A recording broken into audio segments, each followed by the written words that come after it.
The wood pile is empty. Every single log gone. You split the last one this morning. Outside the window, the temperature is dropping. You can see your breath inside the house. The children are still in their coats. You look at the fireplace, and then you look at the pile of old newspapers in the corner, and the bucket of sawdust from last week's repair work, and the container of used cooking fats sitting beside the stove. A modern person sees garbage. A person who grew up behind the Iron Curtain sees 3 weeks of fuel. Behind the Iron Curtain, wood was not always available. Coal was rationed. Natural gas reached cities first, and rural areas never. And the winter did not negotiate. The cold arrived on schedule regardless of what the state had or had not delivered. And the people who survived those winters were not the people who had the best fuel supply. They were the people who understood that fuel is not something you buy. Fuel is something you make. From newspaper, from sawdust, from agricultural waste, from the fat left in the pan after cooking, from the dried stalks of last summer's garden, from every combustible material that the modern world classifies as garbage and throws away without a second thought. Stay with me, because number 4 on this list is the most energy-dense, zero-cost fuel ever produced behind the Iron Curtain from materials found in any household. A compressed block that burns longer and hotter than the same weight of commercial firewood, costs nothing to produce, and can be made in under 20 minutes with no tools except your hands and a flat surface. Let's begin. Number 1. The newspaper briquette. In the industrial city of De, Poland, in the winter of 1982, martial law had been in effect for 14 months. Coal deliveries to residential areas had been cut. The official explanation was logistical. The actual reason did not matter to the families who were cold. A retired printer named Tadeusz had spent his working life handling paper. He understood paper's properties the way a carpenter understands wood grain. He knew that compressed paper, tightly wound and dried, burned with surprising intensity and duration. He had seen it burn in industrial settings. He understood why. Paper fiber is cellulose. Cellulose is fuel. The same chemical compound that makes wood combustible makes newspaper combustible. The difference between a loose sheet of newspaper, which burns in seconds, and a tightly compressed newspaper briquette is density. Density determines burn duration. More material per unit volume means more fuel per unit volume means longer, steadier heat output. Tadeusz's method: soak newspaper in water until saturated. The water causes the paper fibers to swell and become pliable. Roll the saturated sheets into tight cylinders, compressing out as much water as possible by twisting the roll against itself. Stack the rolls vertically in any available warm space, above a stove, near a heat source, in any location with airflow. Allow to dry completely. This takes 2 to 4 days, depending on ambient temperature and humidity. The dried briquette is a dense, hard cylinder of compressed cellulose that burns for 20 to 40 minutes, depending on diameter and compression achieved. A single standard newspaper, processed this way, produces 3 to 4 briquettes. A week's worth of newspapers produces enough fuel to maintain a meaningful fire for several hours. The fuel cost, 0. The newspapers were read first. Then they were burned. Tadeusz heated his apartment through the winter of 1982 on newspaper and the goodwill of neighbors who brought him their old issues. Modern people buy compressed wood briquettes in plastic packaging for $3 each. Tadeusz made better ones from yesterday's news. Number 2. The sawdust and waste oil block. Every workshop, every carpentry operation, every woodcutting activity produces 2 byproducts: sawdust, and the implicit question of what to do with it. Behind the Iron Curtain, the answer was, burn it. But not directly. Loose sawdust burns too fast, produces excessive ash, and is difficult to manage in a conventional stove. The Iron Curtain solution was compression and binding.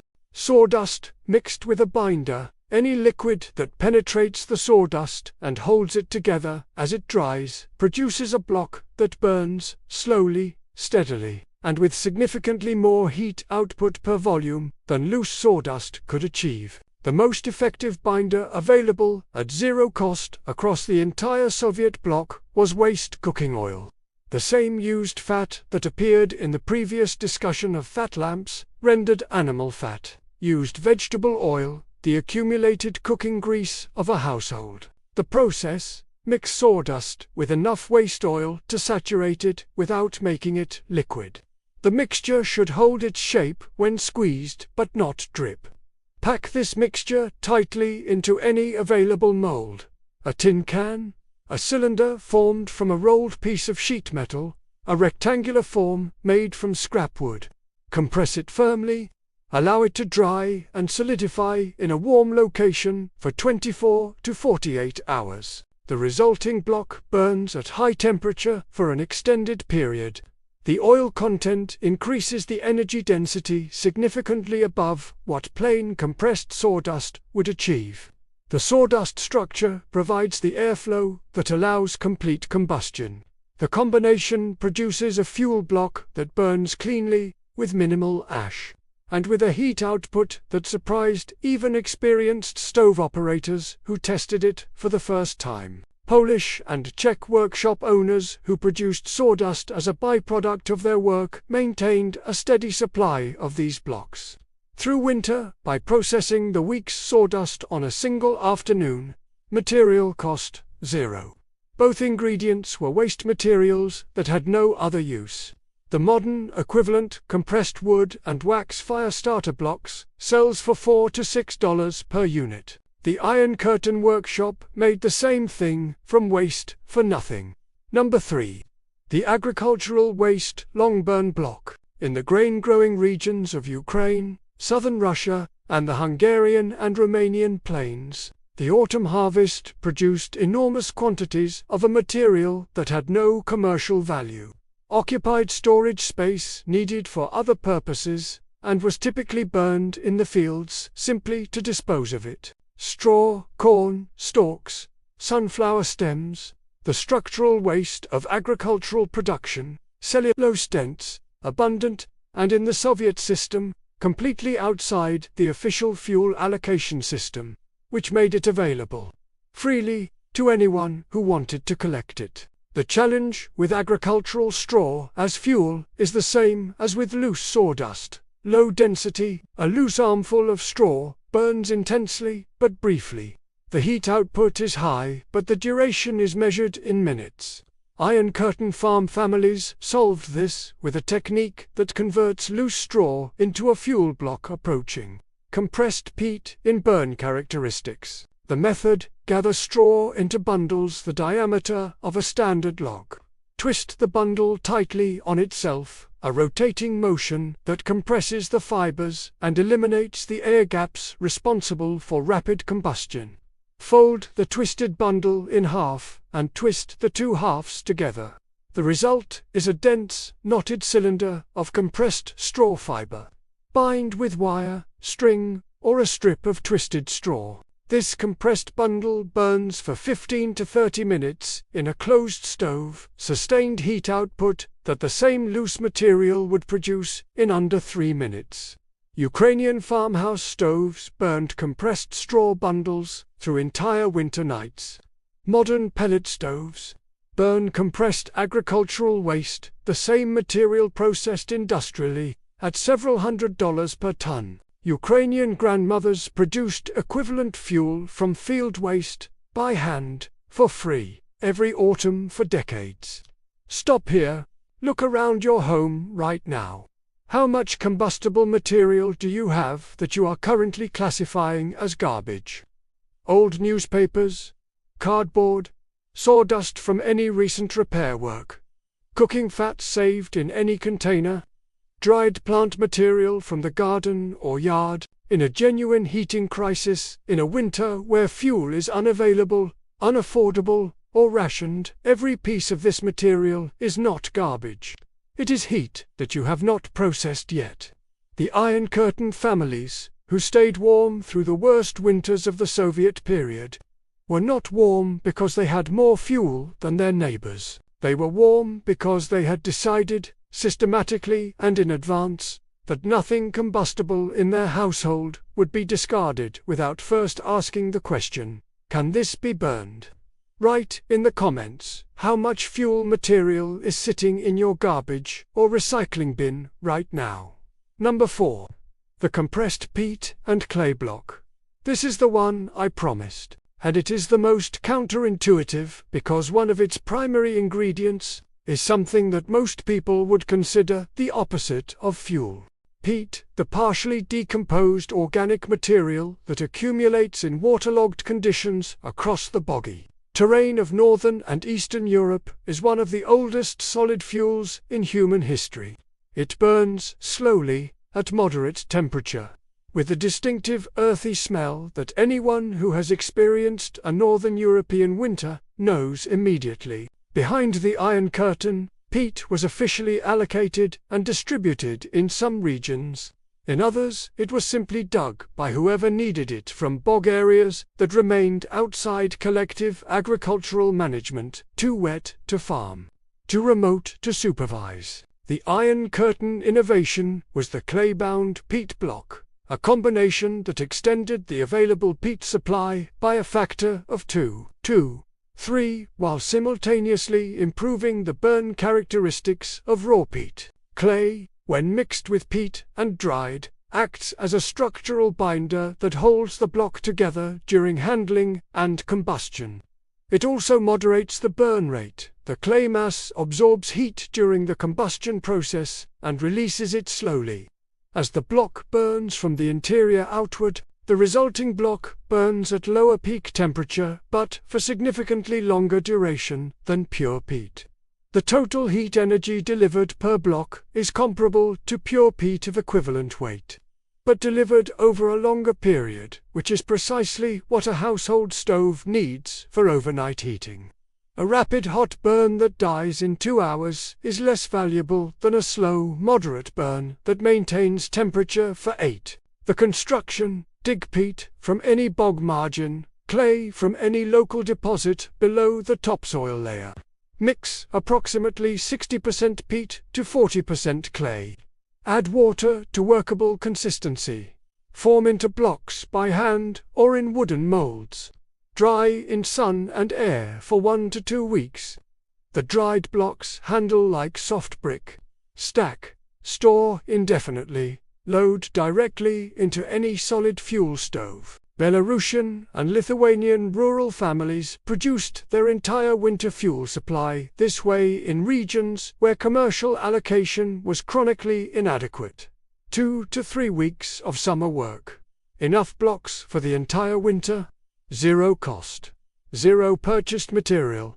0 dependence on any supply chain. Number 5. The tallow and wax fire starter system. Starting a fire with damp or difficult fuel is a problem that every Iron Curtain household heating system faced. Compressed briquettes, straw bundles, and clay peat blocks all require sustained initial heat to reach combustion temperature. Green or damp wood, the fuel most often available in informal collection, requires even more. Modern fire starters, commercial wax-based products that burn hot for several minutes and reliably ignite difficult fuel, are an entirely purchased product with no obvious zero-cost equivalent.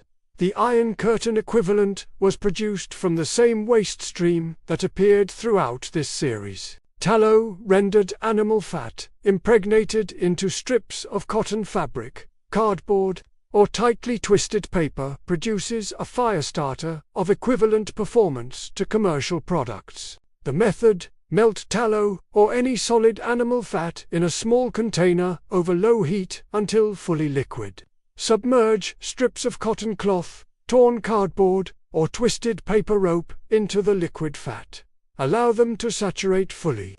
Remove and allow to cool and resolidify. The fat impregnates the fibrous material and sets solid around it. The resulting strip lights with a single match, burns with a steady hot flame for 3 to 5 minutes, and provides sufficient sustained heat to ignite compressed briquettes, damp wood, or any other difficult fuel source. Romanian and Hungarian households produced these fire starters as a routine part of autumn preparation. The same rendering operation that produced cooking fat for the year also produced fire starter material simultaneously at zero additional cost. Modern commercial fire starters sell for $12 to $20 per box. The Iron Curtain household made the equivalent from the fat trimmed off a piece of meat. Here is what all of this means. Every heating crisis in human history has been solved the same way. Not by waiting for official fuel to arrive. Not by purchasing a better system. By looking at what was available and asking a different question. Not, where do I get fuel? But, what do I already have that burns? The newspaper was read and then compressed and burned. The sawdust was swept up and mixed with waste fat and burned. The straw was twisted and compressed and burned. The clay was mixed with peat and formed into blocks that lasted the entire winter and burned. The fat trimmed from meat became fire starters and burned. Nothing with combustible value was wasted. Everything that could produce heat did produce heat. Modern people live surrounded by fuel they are paying to have collected and taken away. The Soviet grandmothers looked at the same material and saw a warm house. Start looking at your garbage the same way. The warmth is already there. You just have not processed it yet.